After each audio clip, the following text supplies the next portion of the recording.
বন্ধুরা তোমরা সবাই কেমন আছো? আমি তো তোমাদেরকে খুব খুব মিস করছিলাম। তো আমি তো তোমাদের বলেই গেছিলাম যে আমি তিন তিন চার দিন থাকবো না। সত্যি কথা বলতে খুব খুব মিস করেছি, কারণ আমি 3-4 দিন ভিডিও দিতেই পারিনি। আর আমি গিয়েছিলাম দীঘা ভ্রমণ করতে। তো 3 দিন ঘুরেছি, কিন্তু কি বলো তো, সেই কারণেই ভিডিওটা তোমাদের দিতে পারিনি। দীঘার ভিডিওটা এখন দিচ্ছি না, কারণ আমি কি বলো তো, এত কাজ রয়েছে। ঘুরতে গেছিলাম মানে প্রচুর, যেরকম পরিশ্রম হয়, পরিশ্রম বলতে তোমাদের পরে শেয়ার করছি। এতটা কষ্ট হয়েছে বন্ধুরা। তো আজকে আমি দেখাবো তোমাদেরকে দীঘা, মানে যেগুলো তো স্নান টান করেছি, সেগুলো না ওখানে তো আর ধুতে পারিনি, কোনো মধ্যে জল দিয়ে ধুয়েছি। সেইগুলো আজকে না করলে নয়, সেইগুলো আজকে ওয়াশ করবো জামা কাপড়গুলো আর সমস্ত কিছু। কারণ ঘুরতে গেলে না সমস্ত কিছুই ওয়াশ করতে হয়, ক্লিন করতে হয়। তো আমি আজকে আর করবো না, কারণ যেগুলো মেয়ে আর আমার যে মোটামুটি ছিল। আর তোমরা ভাবছো আমি সত্যিই ঘুরতে গেছিলাম, ঘুরতে গিয়ে কিন্তু আমি আমার একটা স্পেশাল জিনিস নিয়ে যাইনি। সেটা হচ্ছে তোমাদের বলছি, স্পেশাল জিনিস। ঘুরতে লোকে সচরাচর সেই জিনিসগুলো জিনিসটা নিয়ে যায়, কিন্তু আমি নিইনি। আমি একটু ব্যতিক্রমভাবেই ঘুরে আসলাম। তো যেগুলো মোটামুটি আজকে মানে স্নান করেছি, মা মেয়ে মিলে যেগুলো স্নান করেছি, সেটাই হচ্ছে কি এখন কেচে দেবো। আর নাইটি একটাই নিয়ে গেছিলাম, তার ঘেমে দেখো গরম পড়ে গেছে খুব। তো আজকে আমার ডিপ ক্লিন ওয়াশিং, কারণ ওখানে এত বালি বুঝতেই পারছো। দীঘা সমুদ্রে মোটামুটি তোমরা সবাই স্নান করেছে, ওই রকম জায়গায় যায়নি, এমন খুব কম লোকই আছে। দীঘাতে যায়নি এমন খুব কম লোক। তো অনেক ঘোরাঘুরি করেছি, অনেক খুব মজা করেছে। কিন্তু বন্ধুরা একটা কষ্ট ছিল, সেটা হচ্ছে কি বলো তো, আমরা রাত মানে 2টোর সময় বাড়ি থেকে বেরিয়েছি, কিন্তু আমাদের ট্রেন ছিল 6টা কততে। এখান থেকে আমাদের লোকাল ট্রেন গেছি, তারপরে সেখানে মানে কলকাতার থেকে হাওড়া গেছি। হাওড়ায় যেয়ে আমাদের এক্সপ্রেস বন্ধ ছিল, তো সেখানে প্রায় বন্ধ ছিল 11টার সময়। ট্রেন এসে 11:30 নাগাদ আমরা ওখান থেকে বেরিয়েছি। তো বুঝতে পারছি সারাদিন ওই দিকে যে প্ল্যানটা ছিল ওই সময়টা সমস্ত কিছু মিস হয়ে গেছে। আর এই গেঞ্জিটা আমার খুব একটা প্রিয় গেঞ্জি, আমার খুব পছন্দের একটা গেঞ্জি। সেই গেঞ্জিটা পরেই স্নান করেছিলাম। কী বলো তো, ওই ড্রেসটাই পরেই গেছিলাম। তো খালি ওই জন্য আবার মানে গিয়েছি পুরো বিকালবেলা। তো খাওয়া দাওয়া করে হোটেল আগেই বুক করা ছিল। তারপরে ওখান থেকে গিয়ে আর কি ওই ড্রেসটার নিচের যে পাটটা ছিল সেটা খুলে পরে স্নানের ড্রেস একটা পরে স্নান করেছিলাম। তো ওই ড্রেসটা ভাবছি কি নষ্ট না হয়ে যায়, কারণ ওখানে সমুদ্রের জলটা খুব নোনা, তো খুবই নোনা। মানে এইখানে দীঘার পুরীর মধ্যে আমি একটা জিনিস অবজারভেশন করেছি, সেটা হচ্ছে কি দীঘার জলের ঢেউ অনেকটা কম। কিন্তু আমরা যখন বিকালে স্নান করেছিলাম সেই সময় ছিল জোয়ার। তো সেই আগেও আমি দীঘাতে গেছি, তো সেই সময় একদম জোয়ার ভাটা ছিল বলে একদমই নর্মাল ছিল, ঢেউ ছিলই না বললেই চলে।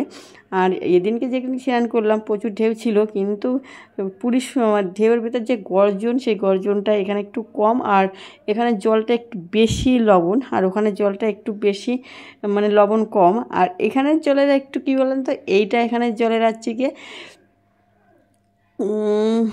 মানে কি বলবো, মানে ঢেউটা না খুব কম হয়। মানে আর ওখানে যে ঢেউ মানে দ্বিগুণ ঢেউ ওখানে হয় পুরীতে।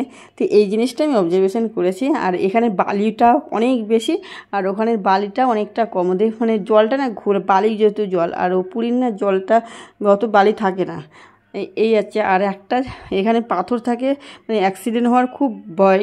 মানে আমাদের সঙ্গে যারা গেছিলাম মোটামুটি তারা কি করেছে জানো তো, অনেকেই ওই প্রথম দিন স্নানে যখন নেমেছি, যে অনেকেই পাথর মানে ঢেউর জন্য আমরা সব মানে অনেকটা দূরে গেলেও সেই কুলের দিকেই চলে আসছিলাম। তো অনেকে কেটে গেছে, মানে এত জোয়ার ছিল, অনেকে কেটে গেছে বলে সেকেন্ড দিন আর নামিও নি, এতটা ভয় ছিল। তো খুব ভালোই ছিল, কিন্তু যাওয়া আসায় প্রচুর কষ্ট হয়েছে। ট্রেনে খুব সমস্যা ছিল, মানে অনেকটা লেট ছিল। এটা আর কি খুব, ওই জন্য অনেকগুলো আবার যেতে হবে কোনো এক সময়, কারণ সময় পেলে আবার যাব। আর এইটাই বলছি কারণ অনেক কিছু দেখার মিস হয়ে গেছে। মোটামুটি জিনিসগুলো দেখে এসছে, আগেরবারও গেছে তখনও সব পুরো কমপ্লিট করতে পারিনি, এইবারও তাই। ওই যে আমাদের মানে সময়ের মধ্যে যদি না পৌঁছাতে হয় যেটা হয়, সেইটাই আছে কি। তো বন্ধুরা আমার সময় মোটামুটি এই যে একটা নাইটি 3-4 দিন ওই মানে যে কদিন ছিলাম সে কদিন মানে রাতে পড়েছি। তো একে ধোয়া কাচা কিছুই করে না, তো এই জন্য এটাকে না কাচলে হয় বলো। তো এই জন্য একে ভালো করে ডিপ করেছে, কেচে কুচে নিচ্ছি, ভালো করে পরিষ্কার পরিচ্ছন্ন করেই নিচ্ছি। তো এইভাবে মানে কথা বলতে এইগুলো আমি যেহেতু তোমার ওয়াশিং ব্লগ তোমরা জানো, তো সেটা আমি তোমাকে বলতেই হবে। তো এই জন্য সানলাইট সার্ফ একটু বেশি দিয়ে তারপরে আছে কি করলাম, আর এটা একদম আজকে ভিজিয়ে রাখিনি, কারণ নোংরা হওয়ার সেরকম একটা চান্স নেই, কারণ সব ধোয়া কাচাই ছিল। তবু ওখান থেকে ঘুরে এসে বালি ছিল, প্রচুর বালি ছিল, বালির জন্য আর কি ভালো করে আর কি কাচিয়ে এবার ধুতে হবে বেশি সময় ধরে, বালি তার যেরকমই যাবে না, ধুতে হবে প্রচুর টাইম ধরে ধুতে হবে। তো জায়গাটা এত ছোটো না, আমার মানে বসতেও কষ্ট হয়ে যাচ্ছিলো। আর মানে সারা কী বলো তো, ঘুম হয়নি আমার, প্রচুর মানে ঘুমের খুব অভাব।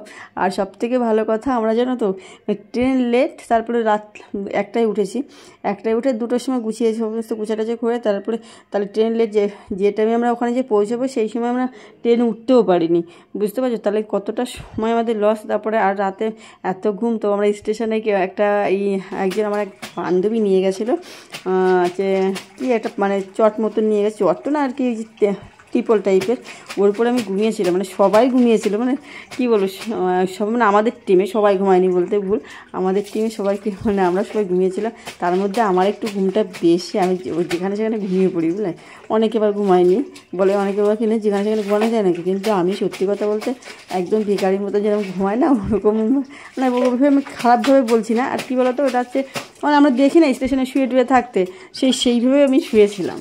আর আমার মেয়েটা সব খেলা করছিলো, কিন্তু আমি ঘুমিতে উঠে তারপর তাও কিছুক্ষণ বসেছিলাম, এতটা ঘুম পাচ্ছিলো যে ওখানে স্টেশনেই আমি ঘুমিয়ে পড়েছি, মানে ওখানে একদম মেজের উপরে ঘুমিয়ে পড়েছিলাম, এতটা কষ্ট হয়ে গেছিলো, রাত মানে অনেকটা জায়গা হয়েছে। তারপরে ট্রেন আসলো না, মনও খারাপ হয়ে গেছিলো, সেই জন্য ওখানে ঘুমিয়েই পড়েছি।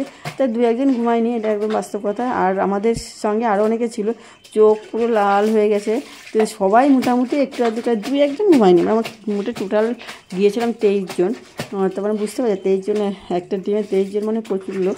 আর ইম্পর্ট্যান্ট কথাটা এটা আছে কি, আমি বর্ষায় গেছিলাম, এটাই বলছিলেন একটা প্রিয় জিনিস নিয়ে যায়নি, সেই প্রিয় জিনিসটা হচ্ছে আমার বরটাকে জিনিস বললাম তো, হ্যাঁ তো মজা করেই বললাম, সেরকম বরকে নিয়ে যায়নি, বর যাওয়ার কথা ছিল কিন্তু ও ট্রেনে, কারণ আগের বার ওখানে বাসে ছাড়া যেতে চায় না, আমার খুব বেশি বাসেই করা হয়, খুব একটা করে না, মানে যেখানে মোটামুটি গেছি সব বাসেই গেছি, মানে ওখানে আমাদের আর কি মানে বাসেই কমফর্টেবল ফিল করে আমার বর। আর ট্রেনে আমি প্রথম ফার্স্ট টাইম গেলাম, ট্রেনে সত্যি বিশাল কষ্ট হয়, ট্রেনে আমার জার্নি পছন্দই হলো না, কারণ ট্রেনে একটা লেট থাকার ব্যাপার থাকে, সময়ের আগে পৌঁছানো যায় না, এইটা একটা বিশাল বিরক্তকর ব্যাপার ছিল। কারণ আমাদের যে মানে যেদিন আসার কথা তার পরের দিন আমরা আসতে পারি, আর যেদিনকে যাওয়া সেখানে অনেক জিনিস মিস করে গেছি, তো এই জন্যই হচ্ছে ট্রেনে গেলে থেকে বাসে যাওয়া আমার ভালো। তো আমার এখন কথা বলতে বলতে তোমাদেরকে অনেক কিছু শেয়ার করলাম, আর শেয়ারটা করলাম কী বলো তো, ঘুরে এসেছি তো মনটা বেশ খারাপ। আর টিচারটা আমার থেকে মানে কী বলো তো, ভাবছিলাম কালকে এসে করবো, কিন্তু এতটা ঘুমিয়ে পড়েছিলাম, এসে মানে 3-3:30 নাগাদ, তারপরে স্নান করে খাওয়া দাওয়া করে ঘুমিয়ে পড়েছিলাম, অনেকটা সময় চলে গেছিলো। আর তারপর মনে হয় ছিল না যে ভিডিওটা করি, কারণ এডিট করতে গেলেও তো সময়, কারণ আর তো আমার যে ওখানে যে ঘোরার ভিডিওটা দিয়ে দেবো, ওখানেই তাড়াতাড়ি দিয়ে দেবো, কারণ আজকে এটা একটু কাটা ধোয়া করলাম বলে, আর আমার তো মানে ক্লিনিং করার একটা ব্যাপারও হয়ে গেছে, তো সেই জন্য অনেক দিন দিই না। চ্যানেলের অবস্থা খুব খারাপ, খুব খারাপ, মানে খুবই খারাপ, কী বলবো, মানে আগের পজিশনে চলে এসছে আবার, নর্মালি যেরকম পজিশন, ওয়াশ টাইম মানে ভিউজ সমস্ত কিছু কেটে গেছে, বহুত কেটে গেছে, মানে অনেক প্রচুর কেটে গেছে, সেটা তোমাদের এখন আর গুনতে আমি বলতে পারবো না, প্রচুর কেটে গেছে। কালকে একবার চেক করেছিলাম, আজকে আর চেক করিনি, কারণ মন খারাপ হবে বলে আমি চেকটা করিনি। তো বন্ধুরা দেখো আমার মানে আর একটা ওয়াশিং গ্লোভ দেবো, কারণ আমার এই এক প্রিয় দাদা, সে আমাকে প্রায় বলে, কিন্তু এখনও আমি অর্ধেক জামা কাপড়কে মানে ওয়াশ করলাম, ডিপ ক্লিন করেই নিলাম, কারণ একবারেই করবো, কারণ সার্ফটা একটু বেশি দিয়ে সানলাইট সার্ফ দিয়ে আমি করি দিয়েছি। আর সমস্ত জামা কাপড় দেখো এই যে ওয়াশ করার সময় উল্টে করেই দিয়েছি, কারণ রোদটা যাতে না লাগে তার জন্যই। আর ঘরে সবই ঘরে মেলবো, কারণ কারণ কালারটা ভালো থাকবে সমস্ত জামা কাপড়। এই যে আর বারবার, কারণ বালি এতে পরিষ্কার মানে বালি রয়েছে প্রচুর, সে বালি কাটানোর জন্যই বারবার জল দিয়ে আমি অ্যাকচুয়ালি 3বারই মোটামুটি আমাদের আমি বলি 3বার, কিন্তু আজকে 3বার না 5বার জলে, মানে একটু যাতে বালি না থাকে তার জন্য একটু অনেক জল দিয়ে, ফ্রেশ জল দিয়ে আমি মানে জামা কাপড়গুলো একদম ওয়াশ করে। আর মেয়ের আর আমারই ছিল, আর বেশি কিছু করলাম না, কারণ এখন করতে গেলে আমি বেডশিটগুলো বের করেছিলাম, তা দেখলাম সময় পাবো না, সময় পেলাম, কারণ আমার এখন প্রচুর কাজ রয়েছে, ওইগুলো কমপ্লিট না করতে গেলে আমি আবার আমার ডিউটি রয়েছে, সেই ডিউটিতে যেতে পারবো না, ওই জন্য আর কি করতে পারলাম না। তো সমস্ত কিছু একটা একটা করে আর কি আমি ধুয়ে দিয়ে রেখে দিচ্ছি পরিষ্কার করে। গামছাটাও দিলাম, গামছাটা মানে এইগুলো কী বলো তো একদমই ভিজানো হয়নি।